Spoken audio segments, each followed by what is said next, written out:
Joining to discuss now, former Border Patrol Chief Clem, also with us, the chairman of the Border Commerce and Security Council, Nelson Balido. Gentlemen, thanks for coming on. Nelson, I'm going to start with you. Just your initial thoughts on that big announcement from Trump, forcing these countries, they want to come in and have access to the American consumer with their product. They're going to have to play ball here.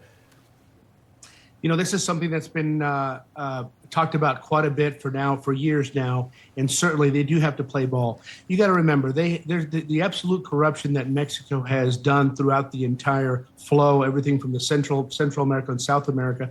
They have propelled the way through their country, given them visas or temporary visas to traverse the country all the way to the southern border. So they have been helping the issue. Now, you got to look at the cartels are really what's driving this. That in cahoots with many of the Mexican politicians, many of the executive branch as well, are looking at, it's like travel agencies all the way to the north. So the only way to do this and have the government hold them accountable is they actually do something, and you got to hurt them in their pocket. And that is that 25% tariff that Trump's talking about. He did it before with 15, 20% tariffs last time when he was in office to curtail the issues, and they put the Mexican Army, the Mexican Navy to help with the issue.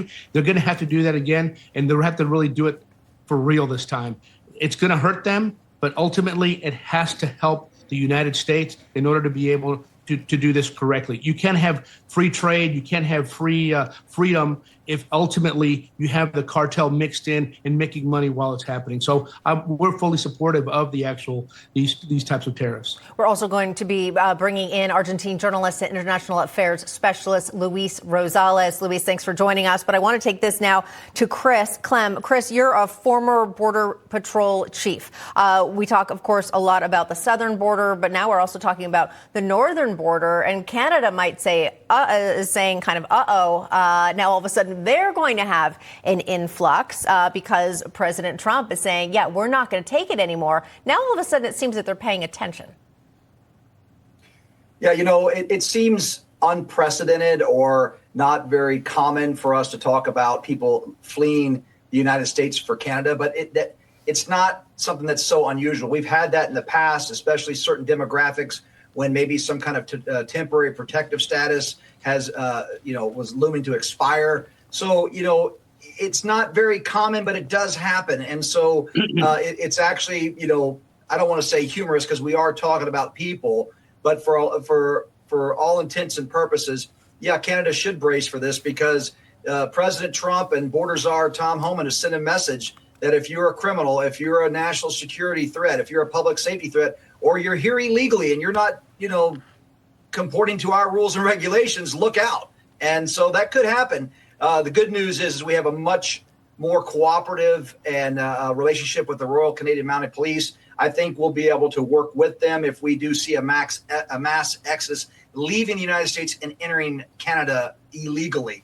But yeah, it's unusual to talk about it, but it does happen and it does occur, you know, more frequent than people would imagine. Luis, I think this goes beyond just Canada and Mexico. No, a lot of countries in Central America, South America, their people are coming up into the United States just as well. They just happen to be traveling through Mexico. There's work to be done with countries beyond Mexico, in Central America, in South America. What do you think about that? Yes, and of course, Venezuela. Venezuela will be an incredible new and big source of new migrants to the U.S. because of the real bad situation of the people there, thanks to the dictatorship of Nicolás Maduro, and they really, you know, incredible bad election process they live in this country.